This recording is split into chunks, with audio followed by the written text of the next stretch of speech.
Roraima tem o menor produto interno bruto e é o estado menos populoso do país. Seu território equivale à Grécia ou ao Uruguai, só que mais de 60% são terras de indígenas ou de proteção ambiental.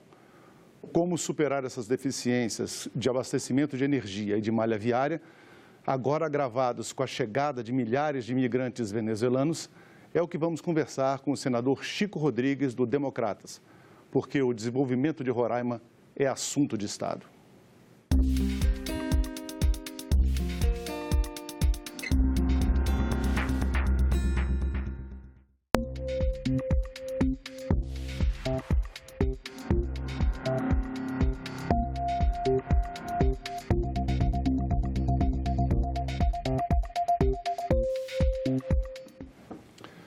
Comigo aqui o colega Jefferson Dalmoro, da Rádio Senado, muito obrigado. Senador, obrigado pela sua presença nos estúdios da TV Senado. Eu que agradeço a vocês a oportunidade de estarmos aqui para tratar de assuntos relevantíssimos para o nosso estado de Roraima. Sim, a gente começa com o primeiro e talvez o mais grave problema que o estado enfrenta, que é a questão do abastecimento de energia, não é, senador? Há muitos anos que a gente ouve o trabalho dos parlamentares de Roraima no Congresso Nacional tentando viabilizar a obra do Linhão de Tucuruí. Eu queria que o senhor explicasse para a gente, enquanto a gente mostra aqui no vídeo algumas informações sobre essa questão do estado, por que essa obra até hoje não está concluída e como isso afeta a vida e a economia do estado. Essa é uma questão recorrente que o Estado reclama já há muitos anos.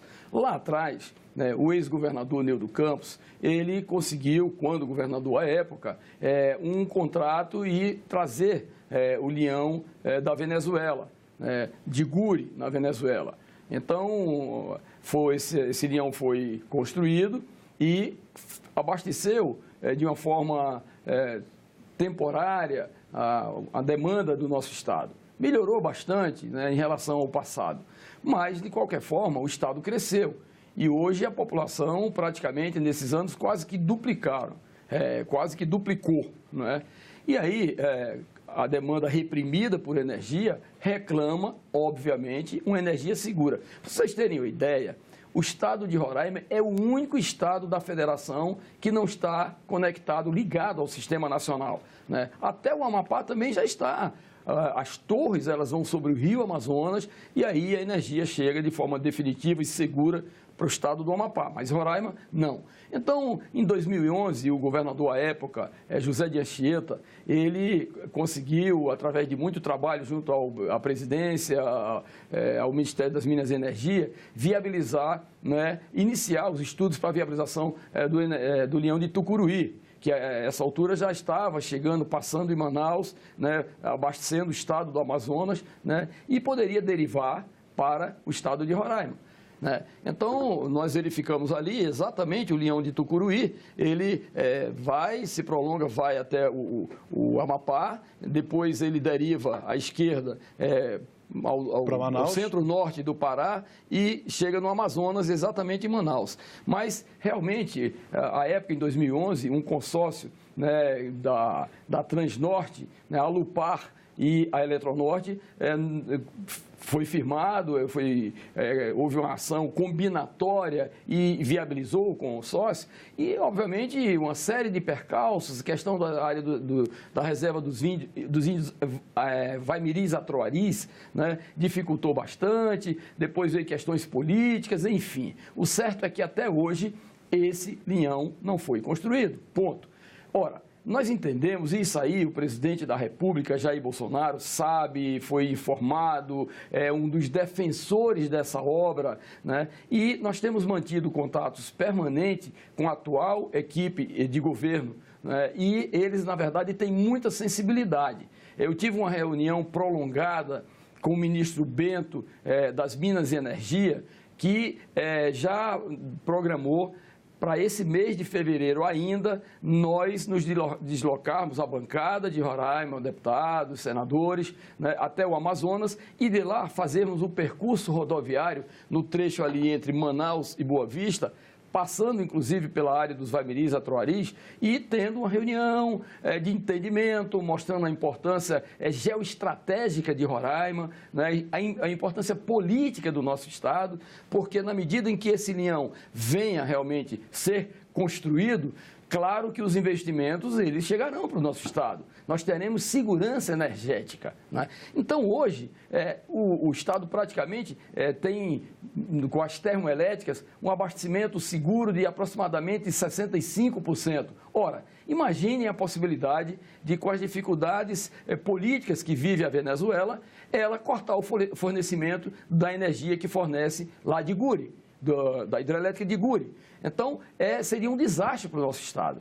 Eu entendo, e pelas palavras do ministro Bento, que logo nós teremos esses estudos reiniciados para que possamos ter, num prazo máximo de 1 ano e meio a 2 anos, essa conexão concluída. Né? Porque, lógico, é uma obra complexa, é uma obra de aproximadamente 750 quilômetros entre Manaus e a nossa capital, e, lógico, ela requer os estudos ambientais, agora que não podem se perpetuarem.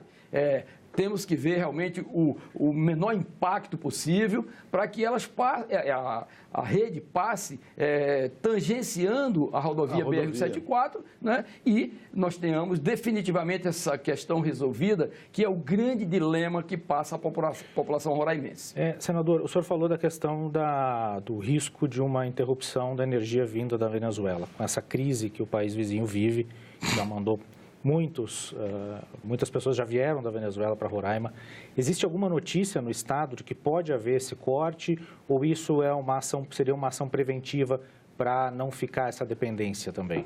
Olha, é uma boa pergunta. Na verdade, primeiro, é uma ação preventiva, não é? Obviamente que a energia é gerada na hidrelétrica da Venezuela, mas principalmente pelas atitudes que o presidente venezuelano vem tomando, né, o Nicolás Maduro, né, e a qualquer momento, sei lá, ele pode tomar uma decisão drástica, principalmente agora, em função do Brasil. O posicionamento do Brasil em relação exatamente, a ele. Ter aderido e ter apoiado, né, a presidência do Guaidó, né?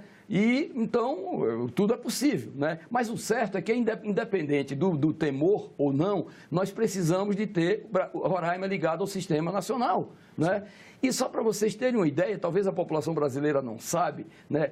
Só de combustível por ano, com as termoelétricas, as 3 termoelétricas que foram implantadas lá no estado, né, da iniciativa privada, se paga 1 bilhão e 100 milhões de reais por ano. Daria para construir quase uma hidrelétrica, né? Então, na verdade, o importante por questões ambientais e outras questões regionais, nós entendemos que inicialmente, o melhor caminho é exatamente a derivação do linhão de Tucuruí, de Manaus para Boa Vista. Estamos ligados ao sistema nacional.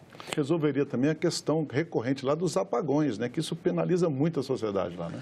Olha, outra pergunta bem posicionada, porque o grande dilema da nossa população hoje é exatamente a questão dos apagões. Não é possível, é um absurdo. A população vive sobressaltada. Por quê? Se perde mercadoria, os comerciantes, na verdade, principalmente no interior, mas sem esquecer que na capital realmente é muito grave também a questão das quedas permanentes. Quando você percebe, faltou energia. Quando você percebe, faltou energia. Quando você percebe, faltou energia. E aí já acende uma luz vermelha na cabeça de cada cidadão do nosso estado, né? Então, acho que não é justo, o estado merece, o estado precisa dessa energia segura, até porque Roraima hoje é a melhor posição geopolítica e geoestratégica do país. Nós temos 2.000 quilômetros de fronteira ao nordeste com a República Cooperativista da Guiana e ao norte com a Venezuela. 950 quilômetros com a Guiana e 1.000 quilômetros com a Venezuela, né? Então, imagine, nós temos 2.000 quilômetros de fronteiras com 2 países. Então, essa inserção de Roraima naquele Brasil Norte, né? Nós estamos praticamente 2/3 do nosso estado está no hemisfério norte, né?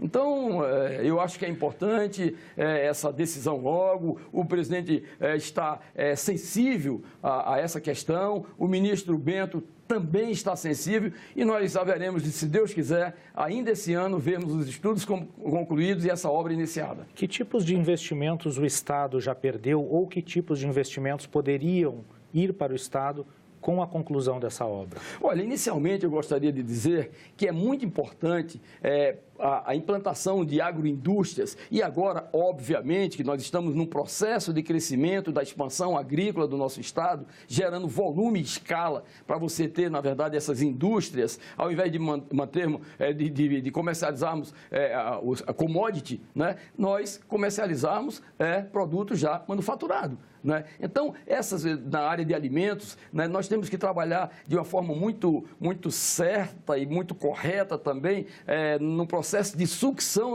natural para trazer indústrias da Zona Franca, até porque somos beneficiários também, né, dos recursos da Zona Franca, dos programas da Zona Franca, nós de trazermos indústrias para Roraima. Agora, sem energia não tem segurança, ninguém vem, obviamente. Mas se Deus quiser, nós vamos trabalhar intensamente. A minha primeira bandeira e também, por que não dizer, por uma questão de justiça da bancada de deputados e senadores do nosso Estado, porque, antes de tudo, é uma forma de nós retribuirmos à população a confiança que ela depositou em nós. Então, eu acredito, se Deus quiser, firmemente, que nesse mandato de 8 anos de senador, os deputados nesse mandato de 4 anos, nós haveremos de ofertar, não por troca, mas pela obrigação que nós temos de nos dedicar ao Estado e resolvermos definitivamente essa questão da conexão energética de Roraima com o resto do Brasil através da ligação ao sistema.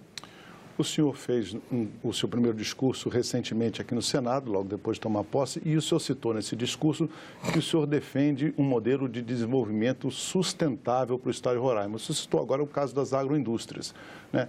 Roraima, com essa área enorme de proteção ambiental, com todas as reservas indígenas, tem dificuldades para encontrar o seu desenvolvimento econômico ou isso não é um empecilho? Não, absolutamente. Primeiro porque, veja só, eu diria que hoje nós temos, tirando as áreas, né, que já estão demarcadas, essas áreas de reserva de floresta nacional, outras áreas institucionais, nós ainda temos em torno de 1.500.000 hectares fora dessas reservas, com um potencial de exploração agrícola fantástico. Aliás, a produtividade da soja, por exemplo, apenas para citar um exemplo, é praticamente 65 sacos por hectare em plantio de primeiro ano. Ora, isso aí é um espanto para o Brasil, que na média no país é em torno de 42 a 48 sacos por hectare. Então, e tem um dos dados, eu sou engenheiro agrônomo de formação, tem um dos dados importantes, a fotossíntese é muito mais rápida na região norte, principalmente nós que estamos acima da linha do Equador, e nós temos um tempo de quase 1 hora e 10 minutos de insolação. Então, isso aumenta a velocidade da fotossíntese e, consequentemente, a produção ela aumenta, né? As questões de correção de solo, sementes de altíssimo padrão genético, produzidas e desenvolvidas pela Embrapa. Então, nós somos uma área que temos, como já disse, mais de 1.500.000 hectares. E temos que considerar também, é um discurso do presidente, que também o faço meu, né, e lógico que isso aí é compreensível, né, nas áreas indígenas, principalmente na área em que nós chamamos lá a área contínua Raposa Serra do Sol, ali tem milhares de hectares virgens esperando a mão do homem e a produção. E os indígenas, numa parceria, eles também aceitam. Eu tenho uma relação muito próxima com as comunidades indígenas e na medida que você dê condições através de contratos com as comunidades indígenas, comodato, arrendamento, seja qual for o tipo de atividade, também expandir essas áreas. Ali nós temos potencial de produzir nas várzeas em torno de 250 a 300.000 hectares de arroz irrigado, como era feito no passado, né, antes da demarcação, né? E aí, numa convivência pacífica entre brancos e índios, nós temos que elevar a produção, nós estamos com a saída, e até eu digo sempre que o grande mercado do estado de Roraima para seus produtos agrícolas é o quê? A Ásia, é a Europa, enfim, o próprio Caribe, porque nós estamos ali quase na fronteira. Nós estamos a 200 quilômetros de Pacaraima, fronteira com a Venezuela, e estamos a 110 quilômetros da fronteira com a Guiana, né? Então, o mercado está de braços abertos esperando a produção de Roraima. Agora, o senhor falou essa questão de produção em terras indígenas. Seria a capacitação dos indígenas para usarem essa terra ou o assentamento de não índios nessas áreas? Qual o melhor caminho? Não seria o assentamento, seria, na verdade, em regimes, como já falei, de comodato, cooperação, etc., nós conseguimos expandir nessas áreas a produção agrícola, né? Eles continuariam, tem alguns que defendem a revisão das áreas demarcadas. Eu, particularmente, acho que o território é brasileiro, né? Esse conflito, que é um conflito mais ideológico, ele não deve prevalecer. Tudo é território nacional. A terra pertence ao país. Então, que fiquem as áreas demarcadas, mas que haja realmente a importância de inovação, de cooperação, nós expandirmos a produção agrícola para essas áreas também. Mas os índios poderiam ser parte disso, muito trabalhando bem. nessas terras? Sim, claro. Eu acho que também, porque, diferentemente do que pensam alguns, os índios também são trabalhadores. Lhes dê oportunidade, lhe dê equipamentos, lhe capacite, etc., que eles são tão capazes quanto os brancos, né? Então, nós temos realmente a criar essa cultura, uma cultura nacional, de que os índios, potencialmente, eles também produzem. Eles são universitários, eles são profissionais, muitos deles. Nós temos uma advogada, né, que é indígena, aqui na Câmara dos Deputados, né? Então, eu acho que nós temos realmente que dar oportunidade para que essa relação de parceria ela exista de uma forma mais determinada. Porque, sinceramente, na prática, no nosso Estado já existe. Eu, por exemplo, sempre fui o deputado federal mais votado nas comunidades indígenas. E agora fui o senador disparadamente mais votado nas comunidades indígenas. Exatamente por... a minha leitura é de que eles são tão importantes para o desenvolvimento do país quanto nós. Outra fonte de conflito no Estado em geral é a questão do garimpo, né? Nós já tivemos algumas operações do Exército e da Polícia Federal lá reprimindo o exercício ilegal do garimpo no Estado. Mas o senhor tem um projeto de fazer o garimpo artesanal. Qual é a diferença de um para o outro e como é que o senhor encara essa questão da exploração do garimpo no Estado? Olha, veja bem, o presidente Jair Bolsonaro, em algumas conversas, em alguns debates, nós dois fomos colegas na Comissão de Relações Exteriores e Defesa Nacional da Câmara dos Deputados, porque lá eu fui deputado por 20 anos. 16 anos nós fomos colegas na Comissão de Relações Exteriores e Defesa Nacional. E ele já dizia, né, conhece bastante do Estado, estudou muito sobre o Estado, foi várias vezes no Estado de Roraima, e ele dizia uma coisa interessante: se Roraima fosse um país, ele poderia ser até o rei desse novo país, em tom de brincadeira. E que Roraima, né, num prazo de 5 a 10 anos, seria uma Suíça. Porque nós estamos a população está pisando sobre, um território riquíssimo. Ouro, nióbio, urânio, casterita, tantalita, tantos minerais nobres em abundância. Petróleo na fronteira com a Guiana, gás natural na fronteira com a Guiana. Então, nós entendemos que a viabilização e a regularização, que eu vou lutar muito para que nós tenhamos condições de fazermos exploração nessas áreas de garimpo de uma forma ordenada, o garimpo artesanal, porque, claro que nós entendemos também que a exploração predatória, ela é nefasta ao meio ambiente.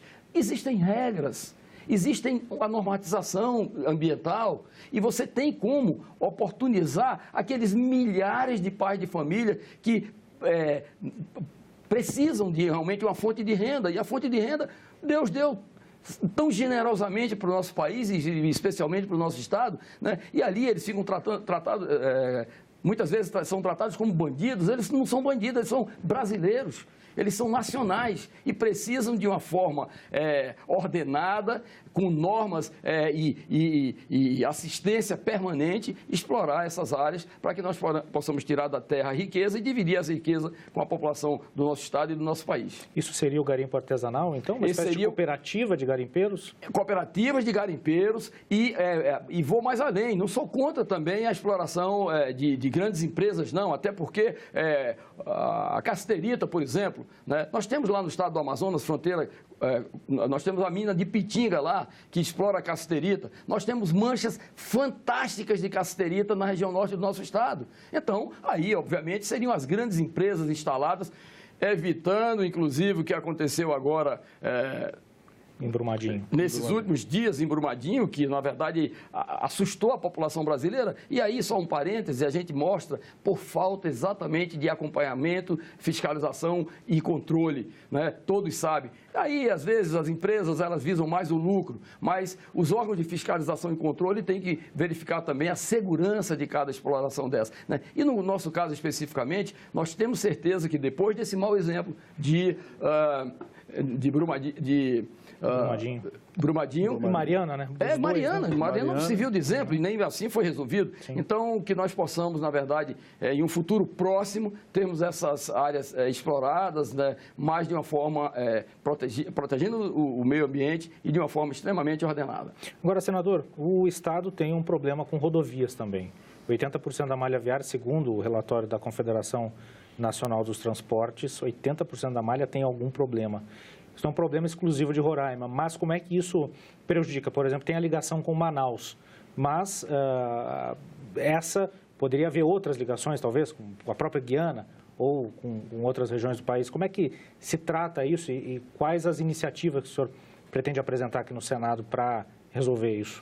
Muito bem. Primeira coisa é que esse dado, na verdade, do DENIT, Ministério do Transporte, CNT, da Confederação Nacional dos Transportes, eles são dados não muito reais, porque hoje a nossa malha viária, nós temos 1.000 quilômetros, exatamente 1.000 quilômetros da fronteira com a Venezuela, né, no município de Pacaraima, a Manaus, cortando o estado no sentido longitudinal. São 1.000 quilômetros, né? E eu diria que 80% dessa malha está em condições excelentes de tráfego, né? Foi nos últimos 3 anos, 4 anos, e continua no momento atual, né, o recapeamento dessa rodovia, que é a BR-174, Manaus-Pacaraima, como já disse, cortando todo o estado no sentido longitudinal, está em condições excelentes de tráfego. Obviamente que no trecho Boa Vista-Pacaraima ainda temos talvez uns 100 quilômetros que estão sendo feitos os trabalhos de recapeamento, né? E claro que é importante para melhorarmos 100% a qualidade da rodovia e do asfalto da rodovia, e, consequentemente, dando conforto para a população. Nós temos o trecho também da BR-401, entre Boa Vista, né, e a fronteira com a Guiana, que, como eu falei, em torno de 110 quilômetros. Também que foi recuperado recente, está concluindo, acho que não falta mais 10% da área para concluir. E temos a BR-432 também, que sai de Boa Vista, vai ao município do Cantá e sai derivando até encontrar no Novo Paraíso com a BR-174.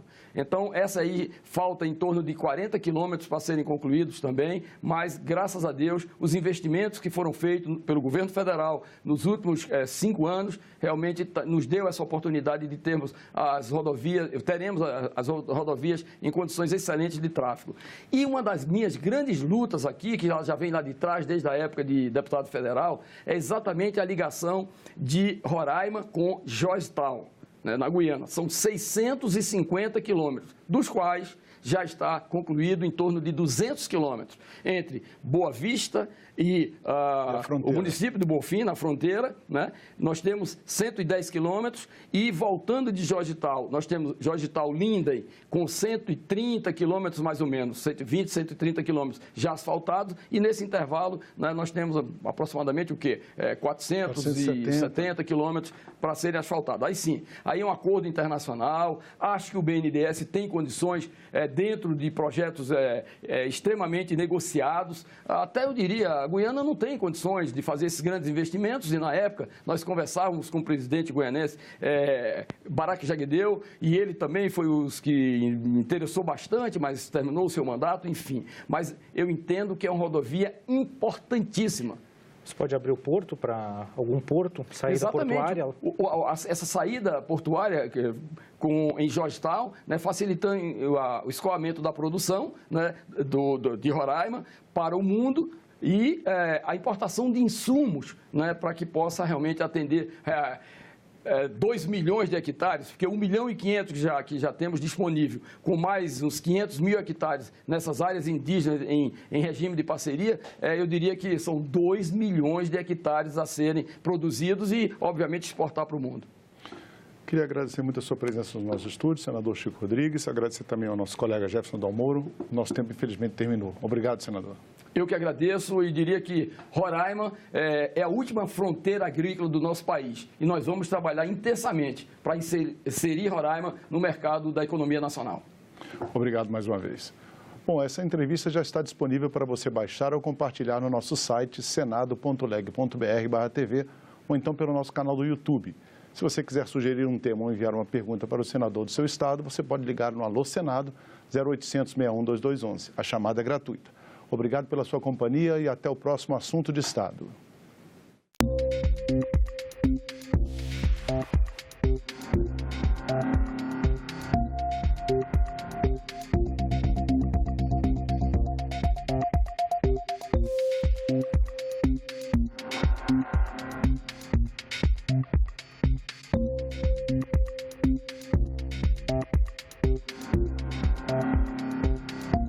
Thank you.